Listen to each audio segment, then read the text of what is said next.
Good morning or good afternoon, everyone. Welcome to today's webinar. I'm Delphine Adono-Oussou, the Executive Director of EUCCAN. The EU Chamber of Commerce in Canada is an advocacy body in charge of disseminating CETA information and support EU trade relations. If you are new here, I invite you to visit EUCCAN's website, YouTube channel, and social media to get more information on CETA and how you can benefit from it. Until mid-December, you will get unique opportunity to discover trade and investment opportunity in each Canadian province. And today is the fourth episode of our series, and I'm happy to be with Nova Scotia today. After the introduction of opportunity in Nova Scotia, we will have a panel discussion with two European companies who have chosen to invest in Nova Scotia. We will end with a 15-minute Q&A session, so please feel free to ask all your questions in the Q&A section at the bottom of your screen. Now I would like to introduce our guest speaker of the day. As Premier, the Honourable Stephen McNeill has led the province to a stable financial ground, which has allowed government to make new investments in Nova Scotians' priority in healthcare, education, creating opportunities for young people and more. The Premier's vision for Nova Scotia is one of an inclusive, welcoming, innovative and entrepreneurial province where everyone has opportunity to succeed. Over to you, Honourable Stephen McNeill. Thank you, Daphne, for that introduction, and I want to thank the Chamber of Commerce, the European Union Chamber of Commerce to Canada, for putting this together and allowing Canadian provinces to share what each of us have to offer inside the Federation and inside what I think is a pretty good package across the country. I also want to recognize Arthur Morse, who is with us, CEO of Jonas Software, and George Pelikaris, President and CEO of Metamaterials, Inc. Both have demonstrated and recognized the value proposition of being here in Nova Scotia, and they've invested in our province and continue to hire many. And so I want to thank them for believing in Canada and believing in Nova Scotia. Today I want to share a bit about Nova Scotia's growth sectors and how our province will continue as a great place to invest and do business. As was said in the introduction, for the past 7 years, I've had the good fortune of being the Premier of this province. I've had 9 visits into Europe. I was hoping to be there again this spring for number 10, but COVID-19 not only slowed the global economy down, it slowed all of us down from moving around. So I do look forward to continuing to build the relationship with Europe. Economically, it is a way in doing it the best way we can, and obviously this is that venue for now. As many of you know, our province has deep ties to Europe. As a matter of fact, in 1604,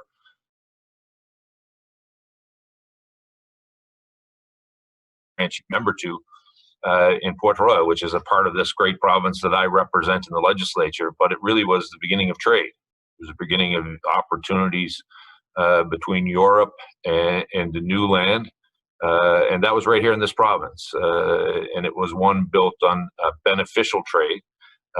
So I'm thrilled that all these years later we are continuing to recognize that it's important to continue to build on that relationship and not to take it for granted, quite honestly. I think for many times, governments and organizations take our trading partners, or quite frankly, people that we connect with, oftentimes for granted and say they'll always be there. Let's not continue to nurture and build on that. And that is not a path that I think makes any sense. It's why we've launched Nova Scotia's European Engagement Strategy in 2019. It wasn't because we weren't doing any business with Europe. It's because we needed to continue to grow, and our trade actually wasn't growing at the same rate it has been in other parts of the world. Europe is now our third highest trading partner. China has surpassed Europe, and I've always said this, that should never be the case. We are a province that wants to trade globally, but there is a connection between us and Europe. And it's a foundation that should allow us to grow and build that and continue to enhance that trading partnership. So that was really the genesis behind building the European Engagement Strategy for trade, to continue to make sure that we grow. There are 4 core principles of that engagement strategy: leveraging new trade agreements, promoting our strengths, building on our relationships, and aligning our common interests. We have a unique opportunity to build a strong connection through our trade agreements. The Comprehensive and Economic Trade Agreement between Canada and European, better known as CETA, provides us with a great opportunity on both sides of the Atlantic.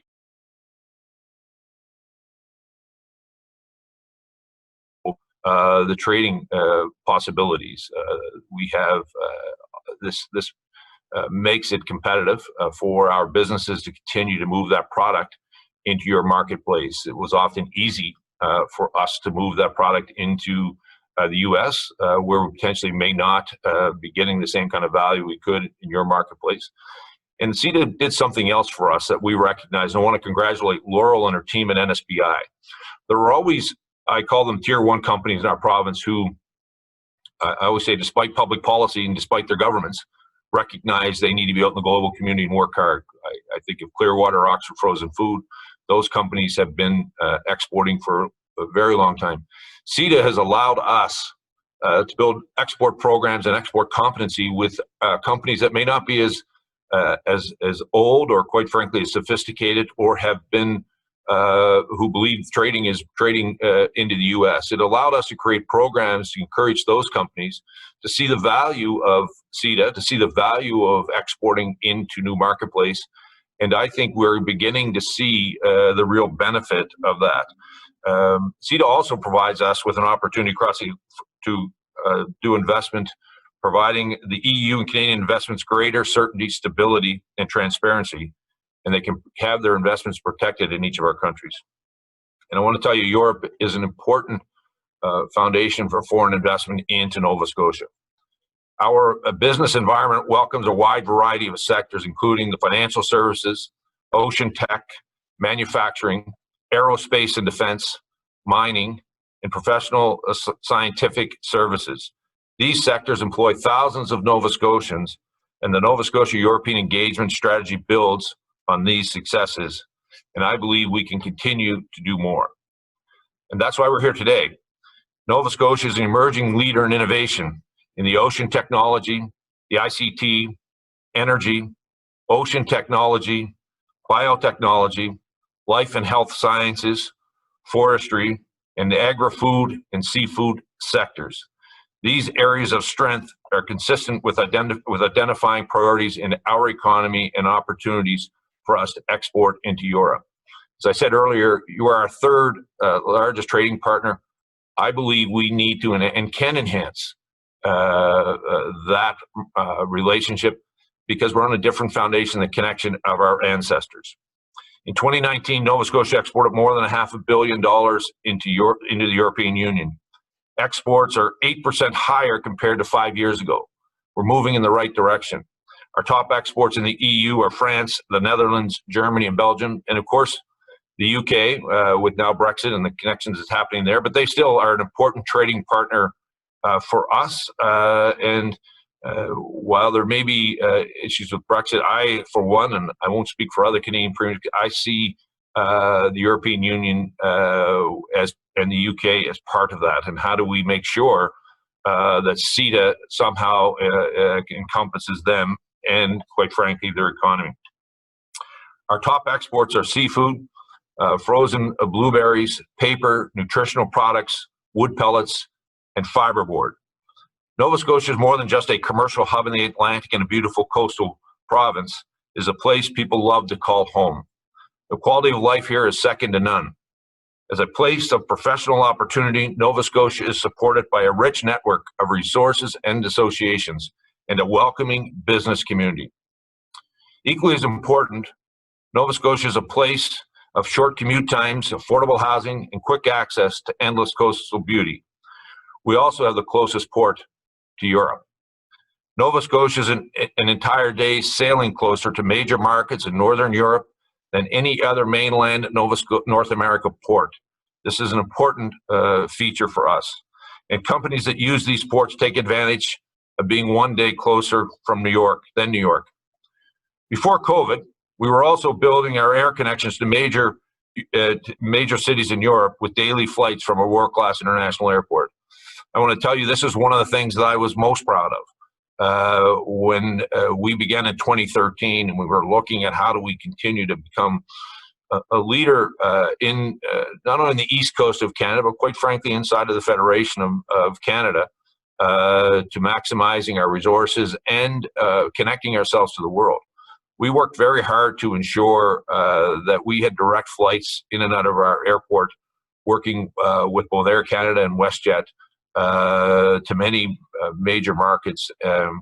And we've seen tremendous tourism numbers, but we also began to see, as I said earlier, 7-8% growth in exports. But those ties were important to us, and I'm optimistic that after COVID, we will be able to reconnect them. And I want to say this to all of you: your support on this concept of direct flights into Atlantic Canada would be helpful, and continue to remind your colleagues here, your ambassadors that are in our country, to continue to spread the message to our national government that the direct connection into east coast of Canada is an important connection for you and for us to continue to build on a mutually beneficial trade arrangements, and quite frankly, allowing our families to visit one another and enjoy the beauty of our respective countries and provinces.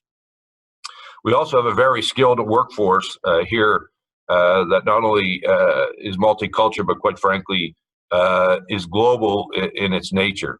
Nova Scotia considers Canada's education capital. We have 10 universities and 13 community colleges. Our educational institutions are closely connected to industry, developing a talent pool that is primed to drive the next generation of solutions for our worldwide challenges. I want to tell you, it is a multicultural workforce.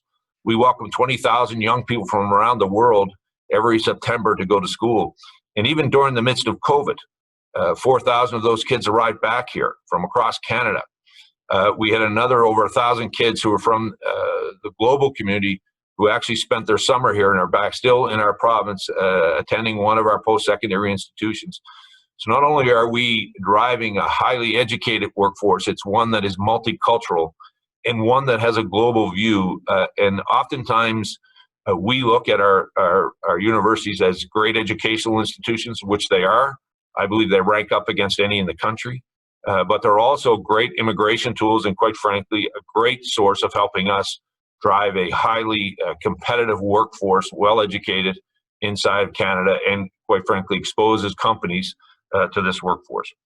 For those of you that are not familiar with Nova Scotia, the province has also made significant advancements in priority sector, including ICT, naval defense, seafood, clean technology, and ocean technology. We may be a small province of almost 1 million people, but we are among global leaders in many of these sectors. Our ICT industry accounts for more than 38% of the private sector R&D spent in Nova Scotia. And with impressive infrastructure like the Hibernia Atlantic network of subsea cables, we have some of the best internet connection to Europe. In 2030, the global oceans economy is forecasted to accumulate $3 trillion in revenues, and Nova Scotia will continue to participate and be part of a profitable, impactful oceans-related business venture. Advancements in oceans technologies are touching nearly all major industries and economies, such as advanced shipbuilding and design, data analytics, and energy, whether it is tidal, clean tech, or in life sciences. And Canada's ocean supercluster, with a combined investment of $300 million from public and private sources in ocean technology, is largely concentrated here in Nova Scotia.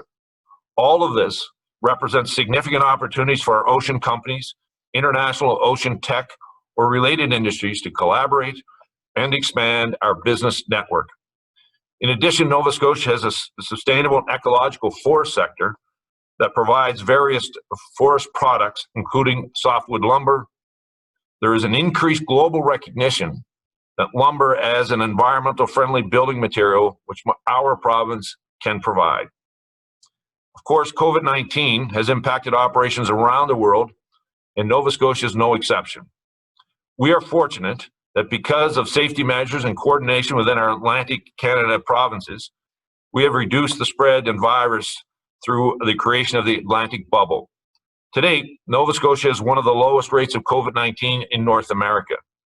We continue to look on how, though, during that period of time, we continue to build new relationships, but also enhance our current ones. Staying connected virtually, obviously, is one of those ways and is key. Once it is safe to travel, we are certain to return to Europe right away. I want to thank you for your time today and allowing me to share a few things about Nova Scotia. I want to tell you, I personally believe the importance of this relationship.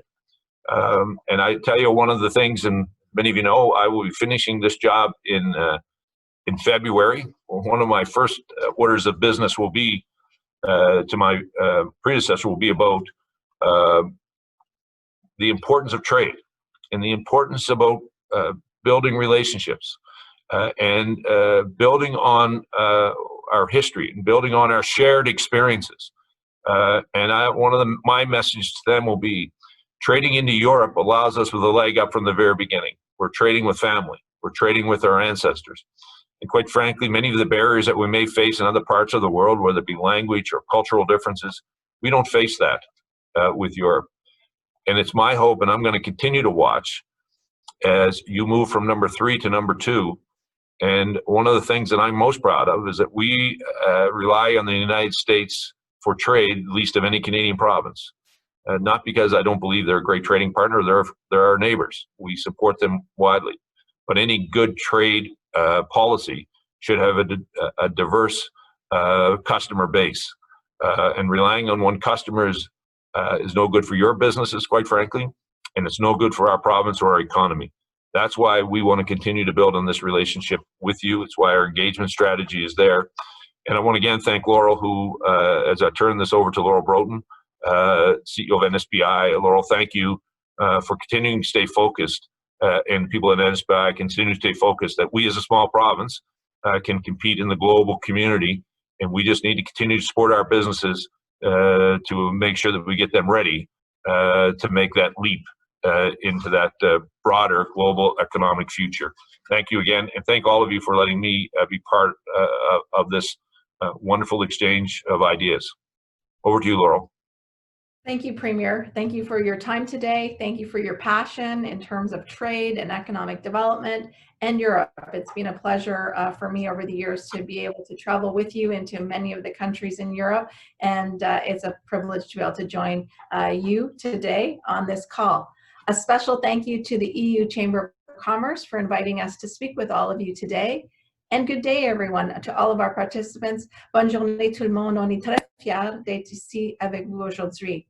As President and CEO of the Business Development Agency for Nova Scotia, I'm very privileged to work alongside our team and innovative companies from here in Nova Scotia and all parts of the world.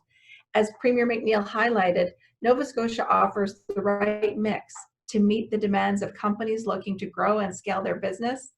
And now more than ever, we're seeing companies look to Nova Scotia to provide a better quality of life for them, their employees, and all their families. Because what you soon realize is that you can have it all in Nova Scotia.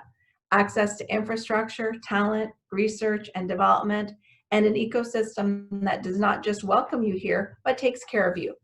As the world's workforce changes, how it looks, jurisdictions that can meet your professional and personal objectives are going to rise to the top. And I have no doubt that Nova Scotia will be one of them. But you do not just need to take it from me today. We thought we would try to do things a little differently. And we thought it would be nice for you to hear directly from two companies who have chosen to locate to our province and share with us why they chose Nova Scotia to be home for their business. Joining me today is Arthur Morris, CEO of Jonas Software, and Dr. George Palikaris, President and CEO of Metamaterials. Arthur is a seasoned veteran of the software industry, having worked many of the disciplines you will find in software companies, as well as founding two of his own. He has also survived and flourished through 3 acquisitions and gathered the accolades and scars of learning and leading in small and large software organizations. He has worked for Jonas Software for the last 10 years, and in 2018 moved to the United States to lead their North American fitness and payments vertical. George also joins us for today's discussion from Metamaterials. As the founding president and CEO, he has spent the last 10 years forging partnerships with global brands, enabling the company to develop and lead new technologies, Metamaterials is a smart materials and photonics company that works to solve some of the world's most difficult problems to change the way we use, interact, and benefit from light. And I'm proud to say that both these companies call Nova Scotia home. Thank you both for taking the time out of your busy day to join us. So why don't we get started? I'm going to start with a question to both of you. We know that the competition for foreign direct investment is fierce, and that both your companies went through very extensive site selection process. So maybe to start things off, I'm going to ask each of you, during your site visits, what were the top 3 things that set Nova Scotia apart from other jurisdictions? Arthur, would you like to go first? Sure, George, thanks. Laurel, thanks very much for the introduction. Didn't realize my entire bio was going to get shared out, but it's good to know. Maybe just by way of a little bit of background, just to introduce a little bit about why we were seeking expansion of our organization, and then maybe why Nova Scotia was our selected location and partner. The Jonas group that I operate and look after in North America is actually part of a large Canadian-based listed conglomerate called Constellation Software. And we're headquartered out of Toronto, Ontario. But our organization is broken down into very devolved, decentralized individual software businesses. We own some 600 software businesses worldwide. The group that I look after represents 17 brands, averaging around 40 people a business. So they're really small, medium businesses. And my group serve some 15 to 18,000, depending on which side of COVID you look, unfortunately, customers, majority of which are in North America, but we also have customers in the UK, Europe, and into parts of Asia as well. And our challenge was that we were struggling for R&D resources to support those individual brands that were operating as decentralized, devolved management teams, where they can make their own choices about how to expand and grow their business with support from the kind of corporate team. And we were using development teams. We still are using some development teams throughout Asia, in Pakistan and India, and in Eastern Europe, but we were really struggling to get expansion of our R&D teams to support the growth expectations of our organization. And so we set out on a mission to create something new in our organization, which was a shared development center. We were looking for R&D, tech support, data center services that can serve our customers and be an expansion of those existing companies. And of course, we have lots of experience with offshore teams. We centered on a solution which we felt worked for us, which would be what we called a right shore team. We wanted to be connected to culture and language and get closer to time zones to work for our businesses. We struggled historically, particularly where we hadn't got large enough organizations to create critical mass. A 50-person business expanding its R&D team by 5 or 6 people. If you put them offshore out of arm's reach, it can be quite difficult to manage. You need a critical mass. And so by bringing the culture, bringing management together, bringing the language together, bringing time zones closer, we then explored the US, different territories in the US and in Canada. We centered on US and Canada. Halifax, Nova Scotia was one of our shortlisted regions. And so that leads me really, I think, to answer the question, why, what happened and why did we select the region? So we visited, we spent some time working with NSBI. I have to say NSBI was the X factor in our decision making because of the financial support schemes they introduced us to, which were very significant to our plans for the future, understanding our organization, understanding our business and our kind of unique challenge, and introducing us to a network of higher education, colleges, universities. We got to meet people running those programs in computer sciences. We got to introduce ourselves to them, learn about us, sharing our visions together gave us a really kind of a good feeling about that network, because talent pool was really significant to us. We want a large talent pool. We wanted to make sure that we could see that we wouldn't bump into significant inflationary effects going forward, and therefore having a strong talent pool helps with that. And we wanted to make sure that we had the connections into those universities and colleges that enabled that. So that really helped.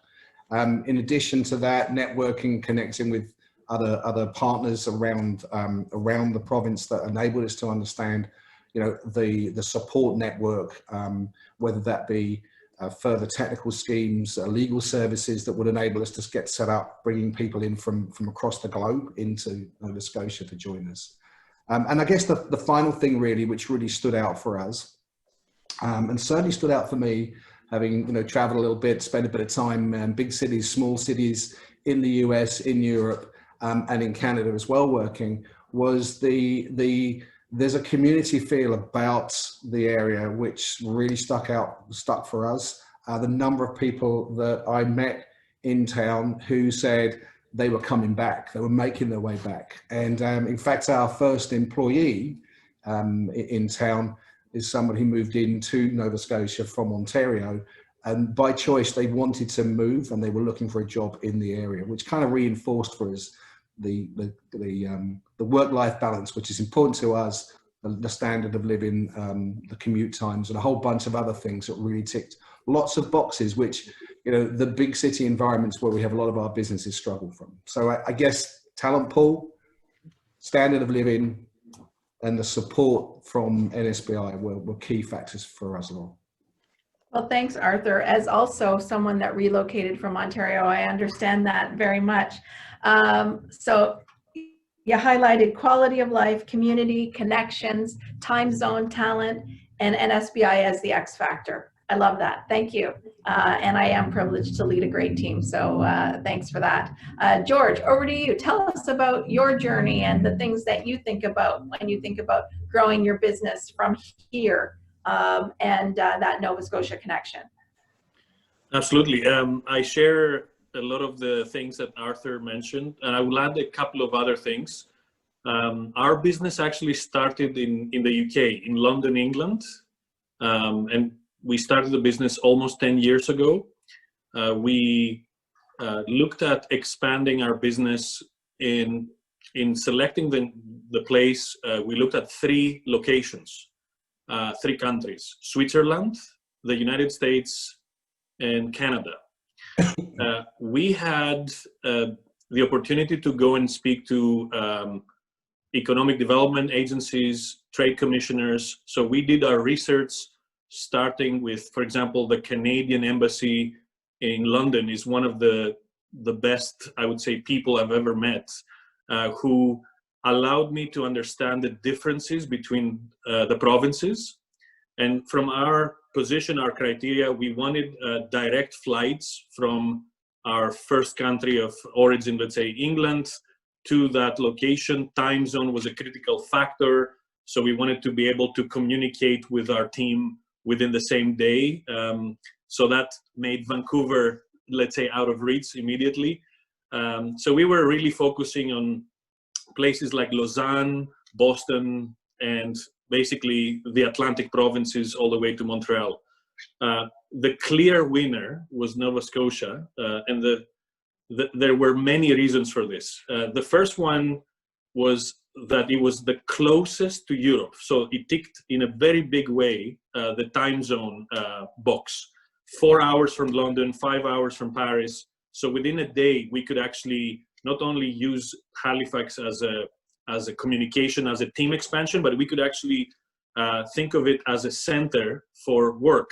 There were criteria that we wanted to have free trade agreements. So the country we would choose, we wanted the free trade agreements were a very big part of it. At the time, the CETA agreement was not in place, but the NAFTA agreement was. And because we were in the UK, there were traditional ties between Canada and the UK.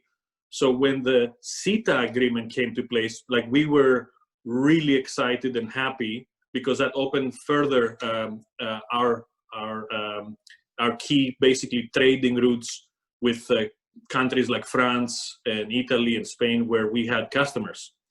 And additionally, we looked at the innovation environment. Now, we are a nanotechnology company, so we collaborate very closely with universities. And that was the biggest surprise. The innovation culture of Canada, I would say, is second to none. If you look at the statistics in the G8, basically you'll understand the kind of intensity and the incredible universities that exist in Canada. And Atlantic Canada was like a hidden treasure for me. Through NSBI, we were connecting with professors here in Nova Scotia. I don't know if people realize that Tesla has an R&D center here. There's companies like Lockheed Martin and, you know, aerospace, clean tech, batteries. It's incredible, the ecosystem that Nova Scotia has built. And we experienced a red carpet treatment. So these universities not only were happy to work with a very relatively small company at the time, but they were actually treating us extremely welcoming, throwing resources, and support from the government helped as well. So the R&D innovation environment was one of the top things for us as we were growing through this risky period of our business. And then the support from NSBI, you know, we were able to go in trade missions. So within a couple of years, we decided to move and relocate our headquarters to Nova Scotia. I was going back and forth from London, so I decided to move also myself. So today we have expanded to California. We did a couple of acquisitions in the last 4 years. And Nova Scotia has become now the natural center, 4 hours from California, 4 hours from Europe. And that helps me basically run my business across multiple jurisdictions and have access to incredible resources through NSBI. Well, thank you, George, and great advice. A really good advice for those who are joining us from all over Europe to have conversations with our consulates and embassies around the world. We work with them so closely, and they are such a great conduit who are in your communities into Canada. So highlight a couple of the things that you said: research and development, innovation, the universities, how critical that is for so many of our businesses. And we're, you know, always very pleased to be able to introduce companies who are thinking about Nova Scotia to our ecosystem here, to everyone who really does pull together to make this place as great as it is. So thank you for all of those comments. I know that as folks are joining us from all over Europe, they might be wondering, what kind of clients do you serve from your Nova Scotia location, and where are they located? So maybe to each of you, Arthur and George, give a snapshot of who you are working with, and whether many of those companies, you know, are they in Europe? You know, how does it actually work to work across borders? So Arthur, to you, how about that first? Sure, yeah. So our organization, our global organization, is a global organization. So we are across every continent, a very strong European footprint. I have a colleague in our organization, my counterpart, who has an American accent, actually living in the UK, running the European operation. And so they're obviously working predominantly across the UK and Europe. But they also spread out into other parts of the world as well. The organization that I'm focused on, my particular organization, is predominantly North America. So we are, you know, our 15,000 or so customers, 90% of those are in North America, in the US and in Canada. The balance are, we have a small amount of business from in the UK and in Europe and a little bit in Asia.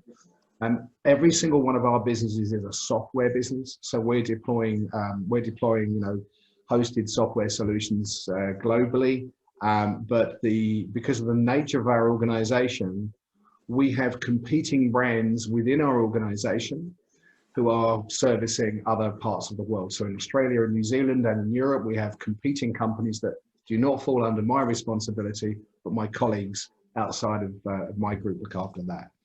Interestingly enough, though, as we set up our operation in Nova Scotia, and we are really at the front end of it. I know from catching up with George, he's been roots in there for some years now. We're really at the very front end of this. We're getting going quicker on the ground than we expected. And one of the reasons for that is that the other companies outside of the group I look after in North America are also starting to look at the operation we're setting up and are looking to invest in growing their own teams in the same operation. So I have a colleague who runs Australia and New Zealand, and they're looking after them as well. So predominantly we're looking after not European customers at the moment, but North American customers. Well, it's great to hear there's momentum for even more Jonas growth in Nova Scotia. So we look forward to joining with you on those journeys and pitches that will need to happen across your organization. George, you've talked in your first answer very much about the roots that you had in Europe. So maybe dig a bit deeper and let us know, what was it like to move your operations here, and did everything that you hoped was going to happen in terms of being able to service those clients from here? Has that come to fruition? Absolutely. We serviced initially aerospace and defense clients. We are industry agnostic, so we have clients today in automotive, in energy, in consumer electronics, but our very first group of customers came from the aerospace and defense industry. In particular, we started working with Airbus, obviously France, German, Spain operations, and UK operations. So we had to be close enough to our customers, but then we added Boeing, we added Lockheed Martin. We were trying to add Bombardier, but then Bombardier did a deal with Airbus, which is good for us because we were already, let's say, working with Airbus. At the same time, as we started looking at expanding our business into automotive, obviously Europe and the United States have a very long tradition in those industries. So we worked directly with the trade commissioners team. So we were appointed a local trade commissioner. We basically brought her up to speed with our business. So a handful of people at that point, but we were really punching above our weight. Through the Trade Commissioner Service, we were able to establish meetings in Japan, in Germany, in France, in really key markets, strategic markets for us. And there were a lot of export development tools to do that and basically expand from a very small footprint. And then we started partnering with, I don't know if you are aware, the Export Development Canada, Canada's export credit agency. They helped us, with offering trade finance, offering, credit insurance. So as you build your business and you do big business with large corporations, Canada partners with you and the government partners to help you grow your business. They're very pro SME and they help take you from point A to point B. That is extremely unique as it gives us, let's say, an unfair advantage as a Nova Scotian headquartered company. And if I add to that the support I get directly from the local government with trade missions and other things, really, I felt I had a team of 1,000 people behind me, and we were only, let's say, 20 people at the time.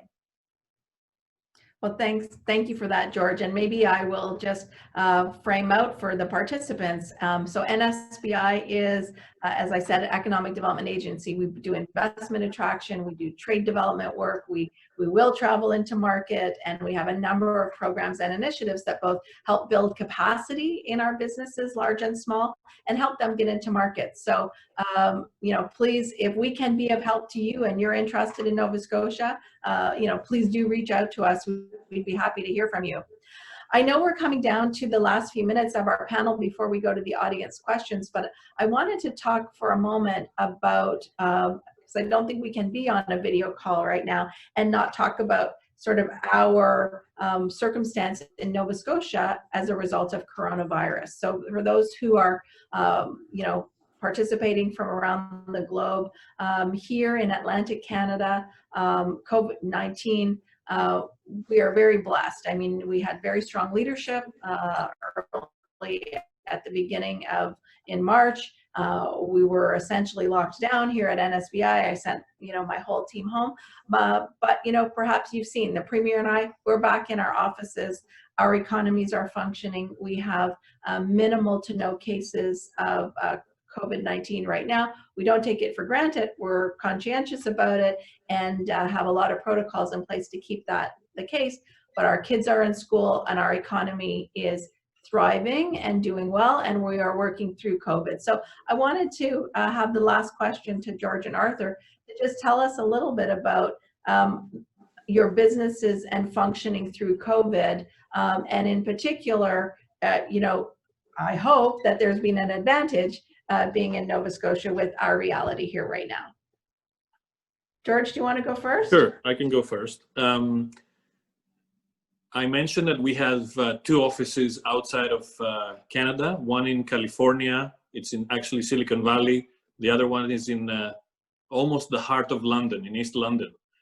Both of them were shut down due to, you know, the COVID-19 challenges.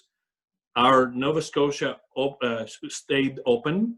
We practiced basically through support from the government. We put all the necessary precautions.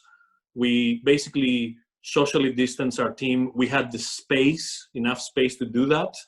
And that is a major factor, I would say, you know, living in a less densely populated area of a country. There are some certain advantages, but more importantly was really the rapid response of the government of Canada and the province of Nova Scotia that helped us really secure our business. And I say secure our business in many companies have shut down and some of them have really, you know, went out of business. So we could have been in that position if we were only located, for example, in a certain part of the world. But that, thanks to the work in Nova Scotia, I felt that not only we were safe, but it was kind of business as usual. It really surprised our customers that we were going at it. We had deadlines to meet, just like any other business. We met the deadlines, and that really built up trust in our ability to deliver to our customers during such difficult times. So I can't thank enough our Premier and the province that, you know, allowed us to basically continue on and put in place the right measures for everybody to feel and be safe. Great, thanks, George. Arthur, the last word of our panel is going to go to you. Thank you.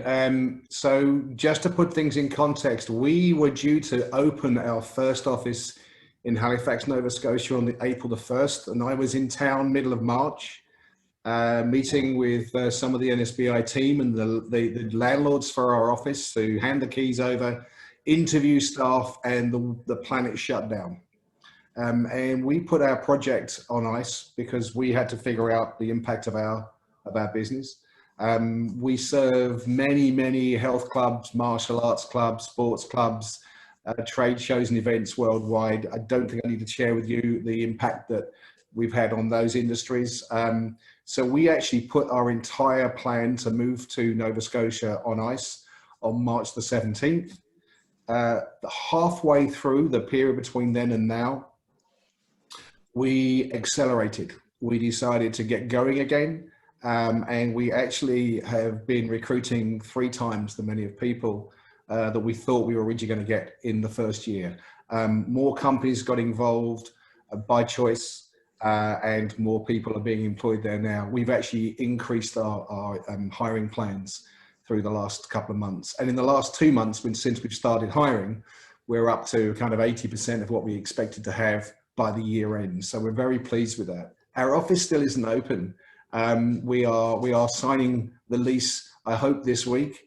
We will have a 10th floor of a building on Barrington Street down in the town overlooking the the harbour on one side and out into the city on the other.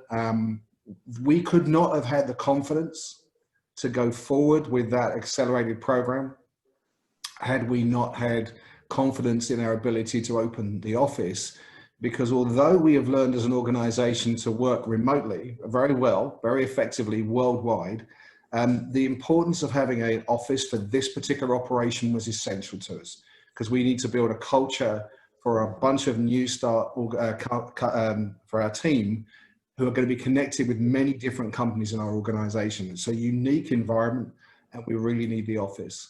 And so the fact that the case rate in Nova Scotia has been so low and has been maintained so low, and the economy is open and offices are opening, and you're sitting in your offices today when our head office just north of Toronto is still closed and likely to be so until the new year, was a fairly significant impact in us not choosing Halifax and Nova Scotia, but to start that program probably 6 months earlier than we might otherwise have done.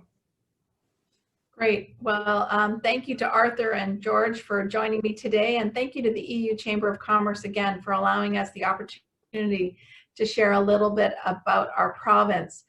Just before we get to Delphine and the questions, I would invite you, if today has sparked your interest to learn more about how Nova Scotia can be your next business solution, I invite you to visit novascotiabusiness.com/investns, where you will find further details on what our province can offer, and it will help you connect with one of our team members.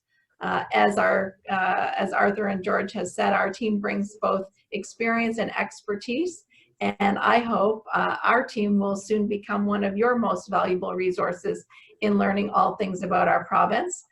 And so now, over to you, Delphine, for the Q&A. Thank you very much, Laurel, George, and Arthur, for sharing with us your experience and expertise. It makes me feel I want to come to Nova Scotia now, because I'm new in Canada, so I have to come and visit anytime soon. So I think now we have a strong idea on why companies, I mean, from the EU needs to come and invest in Nova Scotia, and it was really interesting. And again, thank you to George and Arthur for giving us their experience. If we look at the, let's say, mostly at the trade side, and of course we are also entering in a new, let's say, a cycle of this sanitary situation. COVID-19 is really raising in Europe, so of course travels are not really possible right now, and maybe investment is a little bit difficult. So I want to look at the trade side. So which sector and which countries with Nova Scotia works the most? So in terms of our clients are trading all across Europe. Certainly strong connectivity into France. Michelin has several plants here and large Nova Scotia operations, strong connectivity into the UK as well. And so, you know, right across Europe, European countries are big buyers of seafood. We attend the Brussels Seafood Show each year. And so we are in market with our clients, and our clients are there themselves. If we think about what's happening with COVID right now, what I can tell you is that virtual trade missions, in March, we had a full roster and many airline tickets purchased, and we traded those airline tickets in for technology and computers, and we started first helping our clients figure out how are they going to navigate this new virtual world. How are you going to do trade, and how are you going to look for investments and partnerships and things like that with companies? Because we are people that like connection, and in Nova Scotia, and I think Canadians in general, we want to have a coffee with you. We want to talk to you. We want to go out for dinner. But it's a bit harder. On the virtual mission, it's a bit harder, but we're finding ways around that. And our team is flat out busy working with our clients and doing virtual trade missions right around the globe. The silver lining in it is that if I think about even my own week this week, I'm in many continents, many countries, and connecting with people all over the world here from my office in Nova Scotia. So it allows that connection to happen. George and Arthur, do you have some perspective on sort of that connectivity and the change as a result of COVID? Hey, George, you going to take that? I mean, from a connectivity perspective, we were simply, I mean, astounded by the support we got, the tools that were available to us. They were basically allowing us to connect our business, to COVID-19 tools, if that makes sense. I wouldn't want to call it like that, but there were consultations that happened both at our kind of ecosystem, business ecosystem, and also at the provincial level of what do companies need. And I felt that our business, kept going. We're, already using Zoom. Everybody's using Zoom, but I would say that we worked with, for example, and created digital, basically a virtual tour of our labs and our business, and that has again helped us connect to the world and showcase. Despite the fact that people cannot visit, we still manage to promote our business. I think from that perspective, Laura. Sorry. Sorry, just to maybe add on the slightly different position. We're in recruitment mode. We're starting out, so it's been really encouraging working alongside of your team over the last couple of months as we get settled in, as we move people into town from outside of the region and move them in during this period of time. They've been, the support we've had to enable us to get connected to even recruitment agencies, our HR team. Those kind of that machine has continued to run and operate. So your team has continued to function well during the kind of remote working environment, and that's enabled us to. And to be fair, just having an update conversation to keep getting the good news about how things are looking in the province, and when we're watching different regions across North America and Europe spike and drop, it's been an encouraging boost on a bi-weekly basis just to know that we're still on track. So that's been something we've noticed in the last couple of months. Delphine, I just wanted to add in that both Arthur and George talked about free trade agreements and the importance of that. And I did want to pause for a second and just talk about how much of a game changer the Canada-European Union Comprehensive Economic and Trade Agreement, which is a big mouthful, that's why we call it CETA, has been for us in terms of our trade with Europe. If we look at Nova Scotia's trade, 23 of our top 25 exports into Europe are coming in duty-free. They're coming in under the class codes where the tariffs are 0%. So that is a big game changer for us. I mean, Canada's position in the world as having so many access points to free trade with countries around the world, that is a selling feature for Canada, no doubt about it. And we have worked with our companies here in Nova Scotia to have them fully understand the benefits of CETA. And I know that in the European Union, you're also working with your companies to have them benefit and understand the benefits of CETA. And it's a win-win on both sides. So I just wanted to make sure we highlighted the importance of the CETA agreement, the conversation that we're having today. Yeah, and I will actually also add on this, what is actually very comprehensive about CETA is that it's, of course, on the trade side, but it's also on the investment side. And for example, European or Canadian companies can take advantage of public procurement, both in Canada or in EU. So it's really a very comprehensive agreement. So for our participant, I really invite you to go to our website to get more information on that.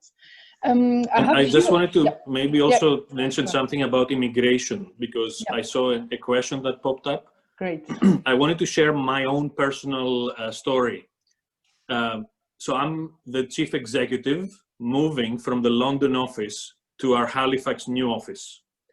I show up with my employment agreement from my subsidiary company in Canada at the time, before we made the transfer to make it the headquarters. At the airport, the international airport of Halifax, I go to the immigration officer, and within about 30 minutes, I had a work permit for, I think it was less than $200. And this was an intra-company transfer. So I was able, with basically extremely low bureaucracy, to become a officially with my work permit, without any permanent residency, etc., the executive was transferred from one office to the other. And then the immigration policy alone of Nova Scotia is extremely friendly, I would say in the top, if not the best in the G8. But I would say that people moving to Canada, they come here for more than just work. And they come here for the benefits of the culture, the safety of the environment. And I think our record right now is one family from Israel who basically, she runs our R&D in materials. She used to work for Intel. She got full citizenship in less than 5 years for herself and the entire family. So that showcases just what Canada can do when you have high impact type jobs. And I think Nova Scotia has a faster track to getting those, let's say, those people in than other places elsewhere, according to our experience. You know, I do see the question, and maybe I'll build on George's comment about, I mean, the question is specifically about what's happening during this time of the COVID pandemic.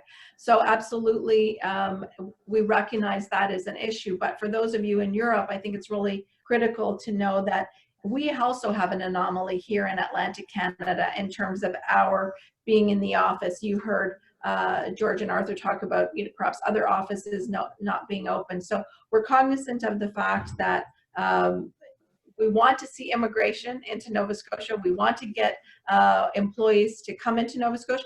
We also want people to come into Nova Scotia and bring their own work. Why wouldn't you want to work and sit on the edge of the ocean and run your tech company from somewhere in our province? And so we're cognizant of that, and we're working closely with our partners in immigration. And we would certainly invite you to reach out to us.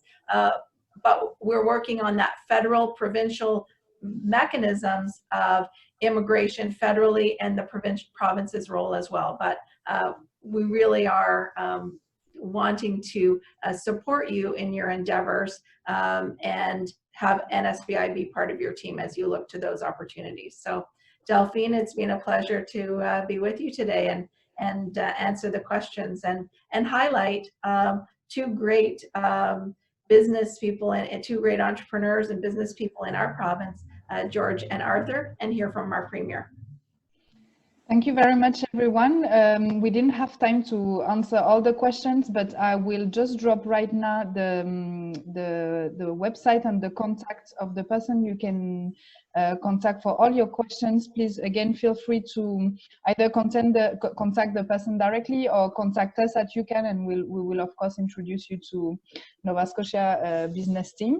Again, thank you very much, Laurel. Thank you to your premier who had to log off, and thank you, George and Arthur, because it was, I think, very interesting to have the point of view of entrepreneurs and what they have been through and how they enjoyed their experience in Nova Scotia. So again, thank you very much. And to all our participants, thank you for attending today. And we will see you next week for the next edition of our series, 1 Week, 1 Province. Thank you very much, everyone, and have a great day or a great afternoon. Thank you for organizing this, Delphine, and thank you to EUCCAN. Our pleasure. Thank you very much. Thank you. Bye. Bye.